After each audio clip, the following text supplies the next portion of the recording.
The Argument for Free Markets, Morality versus Efficiency by Walter E. Williams. Freedom can be preserved only if it is treated as a supreme principle which must not be sacrificed for any particular advantage. Quote by F.A. Hayek. Freedom's first principle. Freedom's first principle is each person owns himself.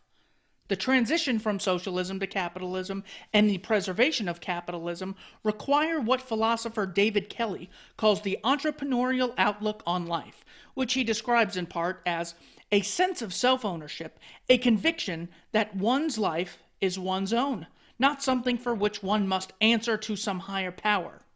Once we accept self-ownership as a first principle, we readily discover what constitutes just and unjust conduct. Unjust conduct is simply any conduct that violates an individual's property rights in himself when he himself has not infringed upon the property rights of another. Therefore, acts like murder, rape, and theft, whether done privately or collectively, are unjust because they violate private property. There is broad consensus that government-sponsored murder and rape are unjust. However, not as much consensus is reached regarding theft. Theft being defined as forcibly taking the rightful property of one person for the benefit of another. For individual freedom to be viable, it must be part of the shared values of a society, and there must be an institutional framework to preserve it against encroachments by majoritarian or government will. Constitutions and laws alone cannot guarantee the survival of personal freedom, as is apparent where Western-style constitutions and laws have been exported to countries not having a tradition of individual freedom. U.S. articulation of the right to individual autonomy is found in our Declaration of Independence. We hold these truths to be self-evident, that all men are created equal, that they are endowed by their Creator with certain unalienable rights, that among these are life, liberty, and the pursuit of happiness. That statement, which played such an important role in the rebellion against England and in the establishment of the U.S. Constitution, was the outgrowth of libertarian ideas of such thinkers as John Locke, Montesquieu, and Sir William Blackstone. Even in societies with a tradition of freedom, such as the United States, the values supporting that freedom have suffered erosion and have proven an insufficient safeguard against encroachment by the state. As is so often the case, political liberty, democracy, has been used to redistribute income and wealth. The redistributive state, in turn, has had a stifling effect on economic liberty and has reduced individual freedom. Ultimately, the struggle to achieve and preserve freedom must take place in the habits and minds of individuals. And, as admonished by the Constitution of the State of North Carolina, Article 1, Section 35, the frequent reference to fundamental principles is absolutely necessary to preserve the blessings of liberty. It is those fundamental principles that deliver economic efficiency and wealth, not the other way around.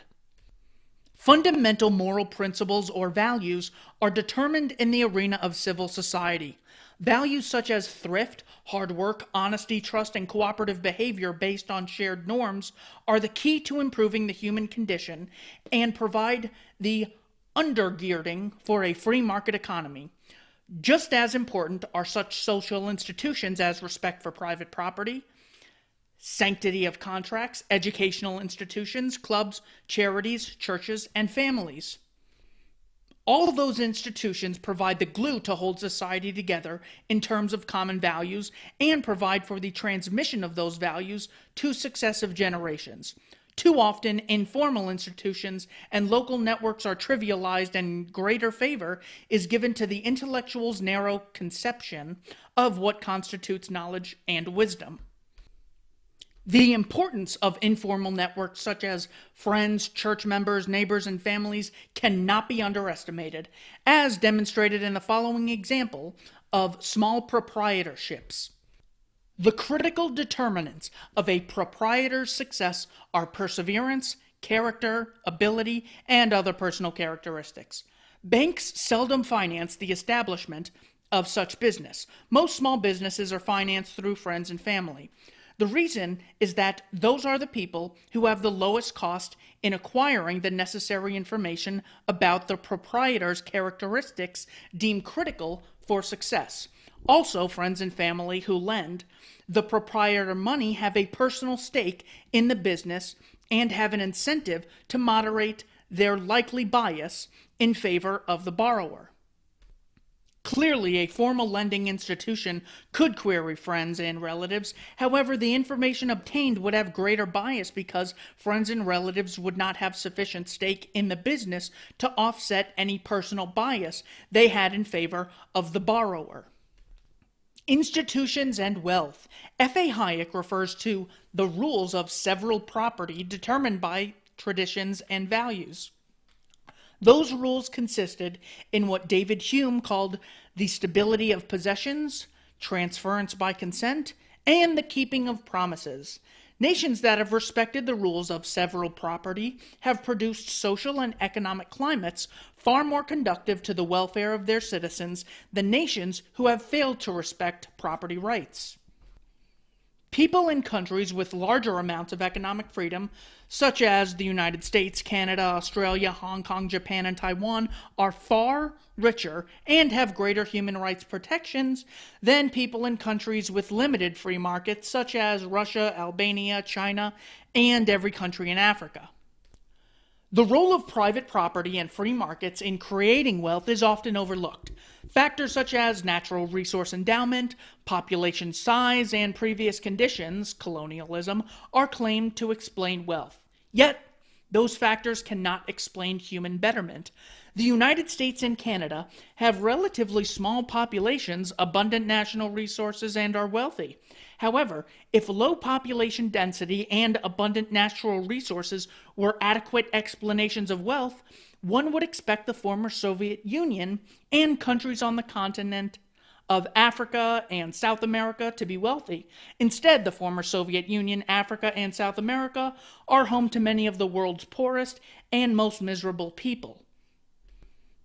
A history of colonialism is often given as an excuse for poverty, but that is a bogus hypothesis. The world's richest country, the United States, was formerly a colony. Canada, Australia, and New Zealand were colonies, and Hong Kong remains a colony. A far better explanation of wealth are the values and traditions that produce the rules of several property. Economics is not an independent variable whose laws are unaffected by the institutional framework within which it operates. Economic efficiency is a byproduct of pre-existing cultural and moral norms. The intellectual defense of liberty. All too often, defenders of free market capitalism base their defense on the demonstration that capitalism is more efficient in terms of resource allocation and hence leads to a larger bundle of goods than socialism and other forms of statism.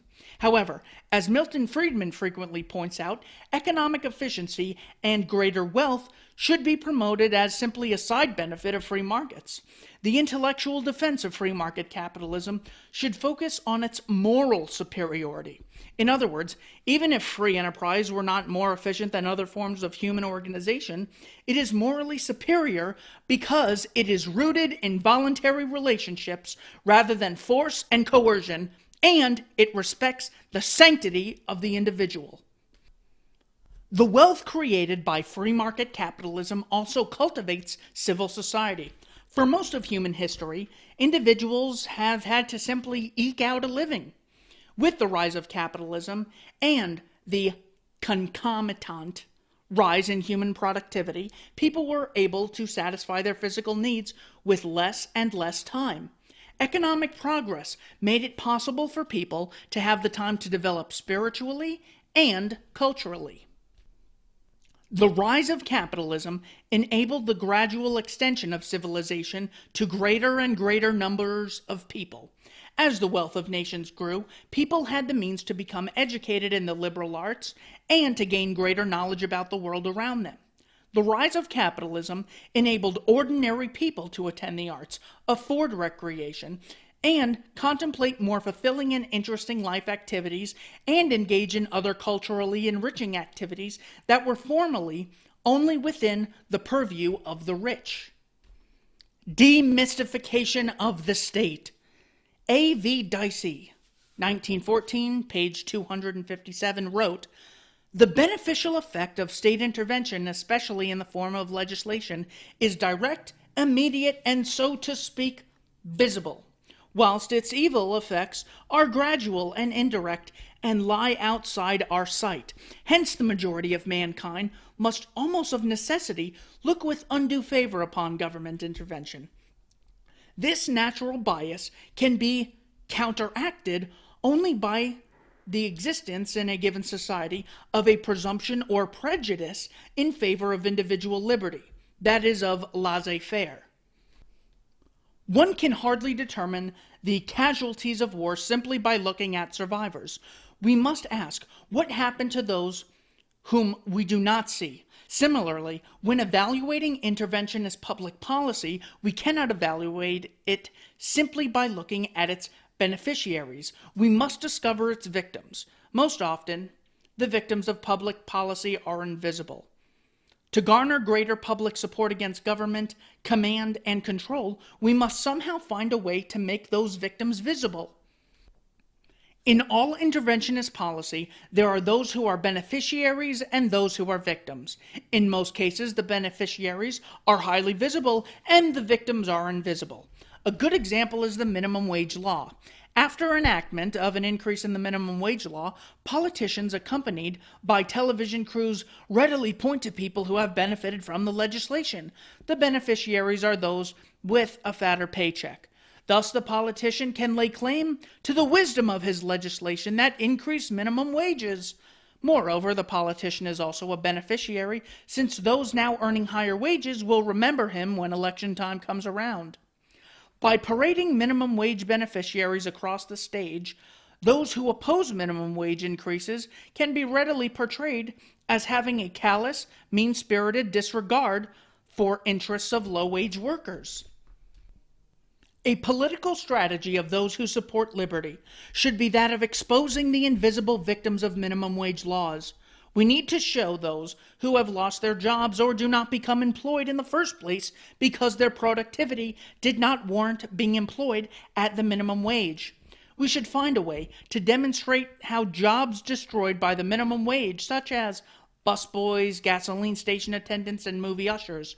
We must show how marginally profitable firms have been forced out of business, though surviving firms may have the same number of employees. We should show how capital was artificially substituted for labor as a result of higher mandated wages, and how firms have adjusted their production techniques in order to economize on labor. The particular adjustments firms make in response to higher mandated wages are less important than the fact that adjustments will be made. A more dramatic example of the invisible victims of interventionist state policy can be found in the regulation of medicines and medical devices, as in the case of the Food and Drug Administration, FDA, in the United States. Essentially, FDA officials can make two types of errors. They can err on the side of undercaution and approve a drug with dangerous, unanticipated side effects, or they can err on the side of overcaution, not approving a useful and safe drug or creating costly and lengthy drug approval procedures. Errors on the side of undercaution lead to embarrassment and possibly loss of bureaucratic careers and promotions, because the victims of unsafe drugs will be visible through news stories of sick people, congressional investigations, and hearings. However, errors on the side of overcaution through extensive delay in the approval of drugs, as in the case of propranolol, Serpida, and other drugs, impose virtually no costs on the FDA. Victims of FDA errors on the side of overcaution are mostly invisible to the press, the public, and politicians. Those victims should be made visible. Once the FDA or some other approving agency approves a drug widely used elsewhere with no untoward effects, we should find people who died or needlessly suffered as a result of the FDA's delay. For political efficiency, we cannot simply offer intellectual arguments. We must get pictures and stories of FDA victims in an effort to appeal to the sense of fair play, decency, and common sense among the citizenry.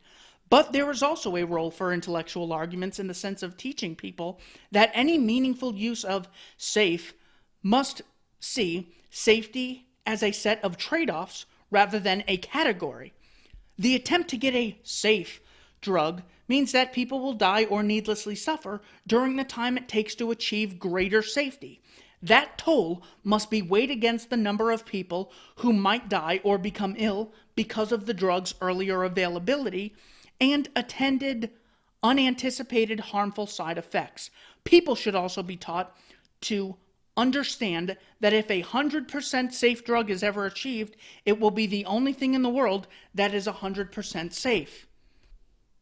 Another area of state interventionism, which particularly applies to less developed nations, is restrictive import laws and regulations. Restricting foreign imports as a means to save jobs sounds plausible. Adding to the appeal of restrictive trade policy is the fact that its beneficiaries are highly visible while its victims are invisible.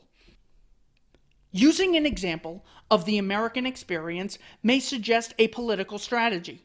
Most people fully understand that import restrictions raise the cost of products, but may have little understanding of its systemic effects. Arthur Denzow of the Center for the Study of American Business found that voluntary restraints on imported steel saved nearly 17,000 jobs in the steel industry. However, the higher steel prices resulting from the restraints led to a loss of 52,000 jobs in American steel-using industries. On balance, steel restrictions led to a net loss of 35,400 jobs. The process is easy to understand. Caterpillar Company uses steel to produce heavy construction equipment. Trade restrictions caused higher steel prices. That, in turn, raised Caterpillar's production costs. Higher costs made Caterpillar less competitive in both domestic and international markets, which led Caterpillar to downsize its labor force. As a result, we see more Japanese and Korean-produced heavy equipment in the United States. Importing finished products, by the way, is just another way to import steel. In addition to causing a net loss of jobs, trade restrictions are costly to consumers. According to estimates, the Reagan administration's voluntary import restraints on Japanese cars increased the price of Japanese cars sold in the United States by $900 and increased the price of U.S. cars by $350 for a total cost to the American consumer of $4.3 billion. That price tag translates into a cost of $200,000 per year for each job saved in Detroit. It would have been cheaper to have given each Detroit auto worker laid off by free trade a check for $60,000 a year so they could buy a vacation residence in Miami. That way, collectively, we could have been better off to the tune of $140,000 per job saved. Of course, that policy choice would not have been politically feasible because the cost would have been apparent and taxpayers would have refused to pay for the free vacation. It is not only auto workers with whom the nation could have made the trade. According to the Federal Trade Commission, quotas on textile products from Hong Kong cost consumers $34,500 per year for each job saved for American textile workers earning $7,600 to $10,700 annually. Identifying the invisible victims of trade restrictions may suggest a political strategy to fight such restrictions. One such strategy is to organize companies adversely affected by import restrictions, such as steel-using companies in the case of U.S. import restrictions on steel. Justice. Process versus results. At the heart of most interventionist policy is a vision of justice. Most often, this vision evaluates the presence of justice by looking at results. Social justice has considerable appeal, and as such is used as a justification for interventionist statism. There are several criticisms of the concept of social justice that Hayek has answered, well, but defenders of personal liberty must make a greater effort to demystify the term and show that justice or fairness cannot be determined by examining results. The results people often turn to in order to determine the presence or absence of justice are educational and occupational status, income, life expectancy, and other socioeconomic factors. But justice or fairness cannot be determined by results. It is a process question. Consider, for example, that three individuals play a regular game of poker. The typical game outcome is individual A wins 75% of the time, while individuals B and C win 15% and 10% of the time, respectively. By knowing the game's result, nothing unambiguous can be said about whether there has been poker justice. Individual A's disproportionate winnings are consistent with his being an astute player, clever cheater, or just plain lucky. The only way one can determine whether there has been poker justice is to examine the game's process. Process questions would include, did the players play voluntarily? Were the poker rules neutral and unbiasedly applied? Was the game played without cheating? If the process were just, affirmative answers would be given to those three questions, and there would be poker justice irrespective of the outcome. Thus, justice is really a process issue. The most popular justification for the interventionist state is to create or ensure fairness and justice in the distribution of income. Considerable confusion, obfuscation, and demagoguery regarding the sources of income provide statists with copious quantities of ammunition to justify their redistributionist agenda. Income is not distributed. In a free society, income is earned. People serving one another through the provision of goods and services generate income. We serve our fellow man in myriad ways. We bag his groceries, teach his children, entertain him, and heal his wounds. By doing so, we receive certificates of performance. In the United States, we call these certificates dollars. Elsewhere, they are called pesos, francs, marks, yen, and pounds. Those certificates stand as evidence, proof of our service. The more valuable our service to our fellow man, as he determines, the greater number of certificates of performance we receive, and hence the greater our claim on goods and services. That free market process promotes a moral discipline that says, unless we are able and willing to serve our fellow man, we shall have no claim on what he produces. Contrast that moral discipline to the immorality of the welfare state. In effect, the welfare state says, you do not have to serve your fellow man. Through intimidation, threats, and coercion, we will take what he produces and give it to you. The vision that sees income as being distributed implies a different scenario for the sources of income never made explicit. The vision that sees income as being distributed differs little from asserting that out there is a dealer of dollars. It naturally leads to the conclusion that if some people have fewer dollars than others, the dollar dealer is unfair. He is racist, sexist, or a multinationalist. Therefore, justice and fairness require a redealing income distribution of dollars.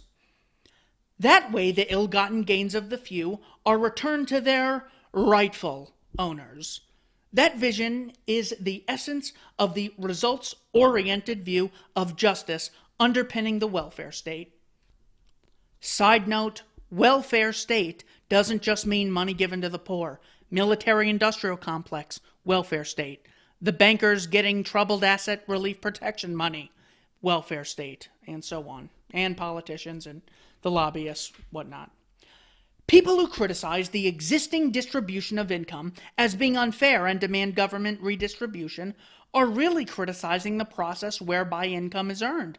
Their bottom line is that millions of individual decision makers did not do the right thing. Consider the wealth of billionaire Bill Gates, the founder of Microsoft.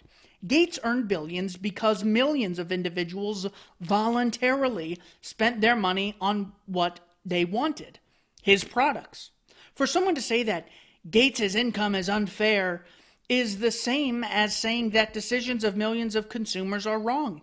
To argue that Gates's income should be forcibly taken and given to others is to say that somehow third parties have a right to preempt voluntary decisions made by millions of traders. When sources of income are viewed more realistically, we reach the conclusion that low income, for the most part, is a result of people not having sufficient capacity to serve their fellow man well, rather than being victims of an unfair process. Low-income people simply do not have the skills to produce and do things their fellow man highly values. Seldom do we find poor, highly productive individuals or nations. Those who have low incomes tend to have low skills and education and hence low productive capacity. Our challenge is to make those people, nations, more productive. One last side note, money is not the only way to measure the value of a person. Another explanation of low income is that the rules of the game have been rigged. That is, people do have an ability to provide goods and services valued by their fellow man, but are restricted from doing so. Among those rules are minimum wage laws, occupational and business licensure laws, and regulations, and government-sponsored monopolies. Henceforth, another argument for free market capitalism is that it is good for low-income, low-skilled people. Yeah, I believe he is wrong in that it's the only way. I guess he didn't say it's the only way to measure value. You could look at, say someone makes a bunch of videos and they have 10 million hours of watch time, but no one's necessarily gone out of their way to make donations. That doesn't mean, well, number of dollars is the only way to value that person. So I would disagree with Walter Williams there. The vision of black markets. We should always keep in mind the resiliency of markets. Despite the efforts of socialist regimes, markets tend to survive to one degree or another. They are an irrepressible part of human nature. As Adam Smith in 1776 wrote, it is the necessary, certain propensity in human nature to truck, barter, and exchange one thing for another. During the 70 years of the Soviet experiment, with massive attempts to suppress markets, including jail, banishment, and death, markets in one form or another survived. The conditions for the formation of markets are always present and explain their resiliency. Those conditions are 1. Private ownership of property. 2. Interaction between people who place different valuations on goods. And 3. Individual will and self-interest. Those conditions give rise to markets, be they legal or illegal, black markets. According to some estimates, up to 84% of Soviet people purchased goods and services through the black market or fartsovshiki.